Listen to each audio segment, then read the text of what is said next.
opérer justement ce changement pour conserver ça, le c'est mystère.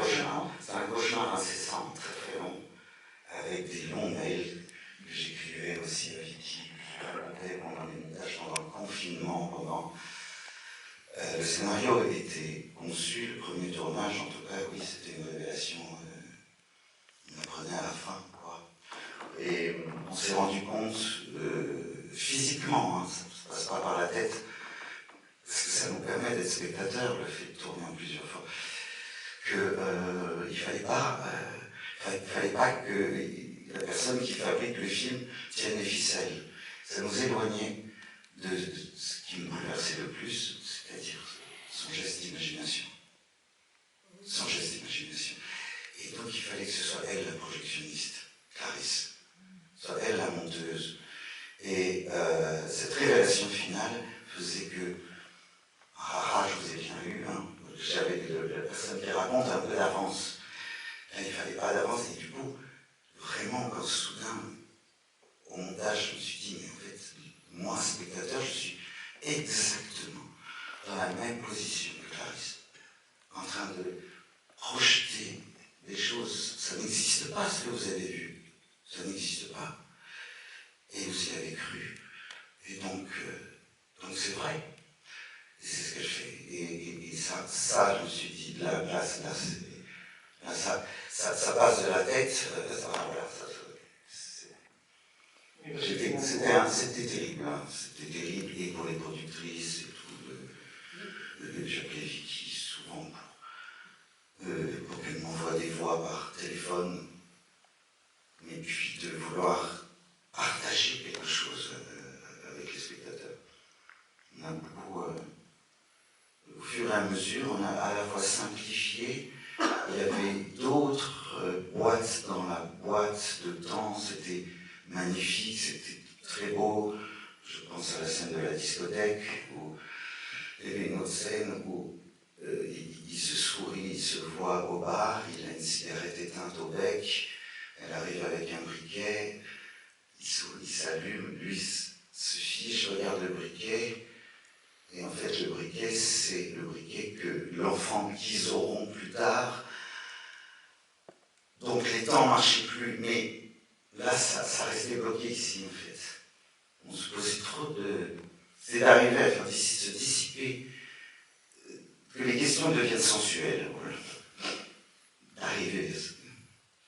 C'est vrai que par exemple, moi j'ai vu le film sans voir les bandes annonces avant, et quelque chose que j'ai trouvé intéressant, c'est que le film s'appelle Serre-moi fort, qui est quand même un titre, c'est physique, c'est palpable. Pourtant, pour des personnages qui finalement ne se recroiseront sans doute jamais, ne se recroiseront jamais d'ailleurs. Et est-ce que vous nous dire un petit peu plus sur le choix du titre? Parce qu'après j'aurais une autre question sur le titre. Je reviens de loin, plus j'écoutais, plus pour moi ça racontait juste quelqu'un qu'on a chié dans sa vie professionnelle ou sociologique, je sais pas. Ça n'est pas du côté du cœur. Et j'écoute des chansons. Pour la scène de la discothèque, de la danse, ça devait être Étienne Dao, la nage indienne.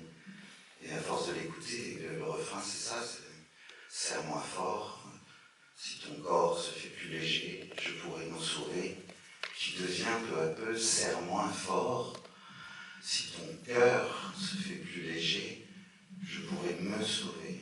Et j'avais l'impression qu'elle pouvait dire les deux, c'est-à-dire que je t'aime plus, serre-moi moins fort, que ça s'arrête, la souffrance. Et longtemps sur le scénario, il y avait écrit MS entre parenthèses, et serre-moi NS fort. Ouais. Et le fait qu'il y ait 3 mots, ce n'est pas lié au fait qu'il y ait 3 finalement personnages qui disparaissent. J'ai une autre réponse. Je crois que Mathieu peut voir dans le futur et il savait qu'il allait avoir un confinement et qu'on a tous besoin d'être pris dans les bras. C'est vrai qu'il était là avant. Il était là avant. Et je trouve que ça va très bien avec le temps. Et puis tu te souviens quand un jour quelqu'un de la régie devait aller chercher des gens à la gare, dont tu ne connaissais pas le visage, et donc évidemment il prenait juste une pancarte, serre-moi fort. Et évidemment, il y a des anonymes qui viennent, qui me prennent dans le bras. Je me suis dit, mais c'est ça. C'est ça.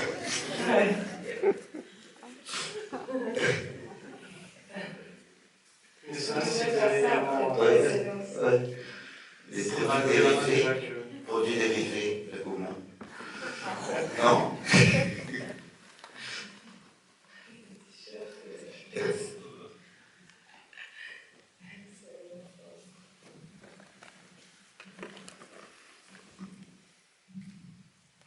Merci.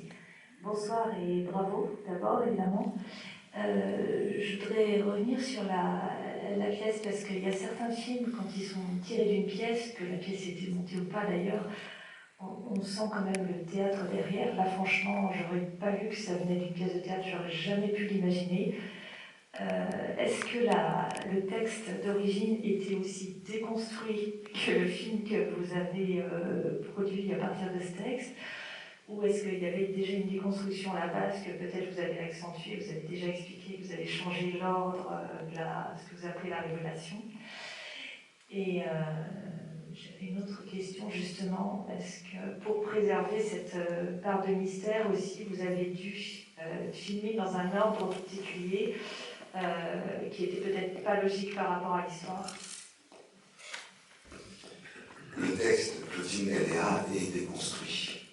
Il n'est pas présenté sous une forme théâtrale classique. Il y a parfois le personnage de Paul, de l'enfant par exemple, s'exprime un peu par chanson. Vous voyez, c'est des chansons. Des fois, il y a du récit à la première personne. Je suis sorti de la maison, j'ai fait ci, j'ai fait ça, j'ai pris la voiture. Des fois, il y avait un chœur antique, enfin, j'appelais ça un chœur antique ou des rumeurs, avec A, B, C, D. D'ailleurs, la révélation est venue comme ça. Ils ont disparu tous les trois, un jour, voilà. Une scène, pour moi, pouvait naître de 2 lignes où elle écrit « Une femme est revenue plusieurs mois plus tard, elle a commandé 2 cafés, 2 chocolats ». C'est tout ce qu'il y a hein, sur la scène du chalet, par exemple. Et donc, c'était un texte que je pouvais explorer comme un archéologue. Avec un pinceau, et puis j'allais chercher, j'ai commencé à refaire une liste d'objets, vous voyez.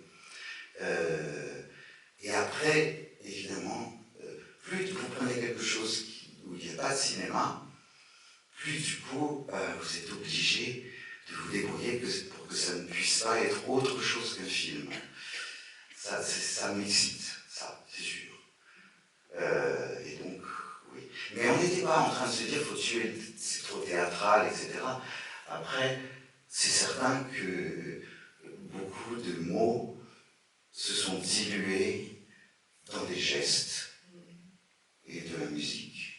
Oui, je crois dès le début, quand j'ai lu le texte de théâtre et après le scénario, dès le début, c'était écrit très visuel. C'est comme s'il y avait déjà je veux dire, il y avait beaucoup l'autoroute, je voyais tout le temps l'autoroute, le cri et la musique et la cigarette. Donc je ne voyais pas une pièce de théâtre. Et je ne sais pas dire pourquoi, c'était comme, dès le début, c'était écrit vraiment visuel. Ah oui, déjà, oui, c'est ça, c'est tout bête. Hein. Qu'est-ce qu'il y a à l'image, qu'est-ce qu'il y a au son? Avec ça, tout est bon. Et c'est parti. Et puis, vous savez, un scénario, c'est un outil de financement. On peut faire des films avec du papier. Quoi. Les gens vous donnent confiance avec du papier. On en est toujours là. Hein. Rien à faire. Ça recommence à zéro à chaque fois. Il faut redonner un pass économique, on va l'appeler, pour recommencer. Et donc, j'essaye vraiment que la lecture ressemble à quelque chose qui est projeté. Ouais. Et après, évidemment, bon, je refais un peu tout. Enfin, ça se déplie la veille de chaque jour de tournage. Et attendez, votre deuxième question, ça m'a donné une idée. Vous avez dit, ah oui, l'ordre de tournage, peut-être que tu peux dire, parce que par quoi tu as dû commencer? À cause de... On a dû suivre la nature. Voilà. Dans beaucoup de choses.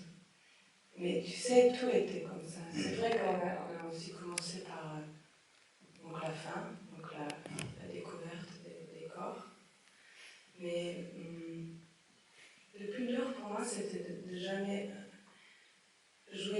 vraiment ce que je ressens.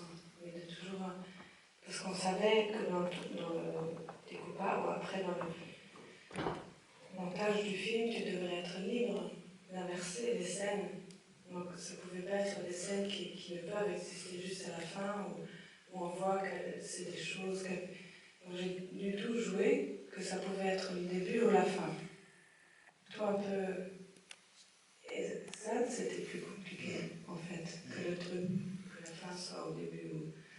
Mais que tout était c'était tout comme un grand poème, et il n'y avait pas de tête et de queue, et c'était... Il n'y a pas de scène. Non. Il n'y a pas de scène, c'est des choses. Et c'est vrai que ça me revient, peut-être la seule question que tu me posais, c'est avant ou après la découverte des corps. Ouais. C'est tout. C'est tout ce que... Ouais. Et par exemple, la scène qui est maintenant tout à la fin, où au conservatoire de musique, la petite école de musique, cet homme vient lui mettre une chaise. Quand on a tourné, je t'ai dit, c'est le premier plan. Ouais. Mais tu m'as dit que ça peut être, ouais, que ça va arriver à la fin. Ouais. Donc quand j'ai joué, Voilà. je savais déjà Ouais. que peut-être, tu vois. Ouais.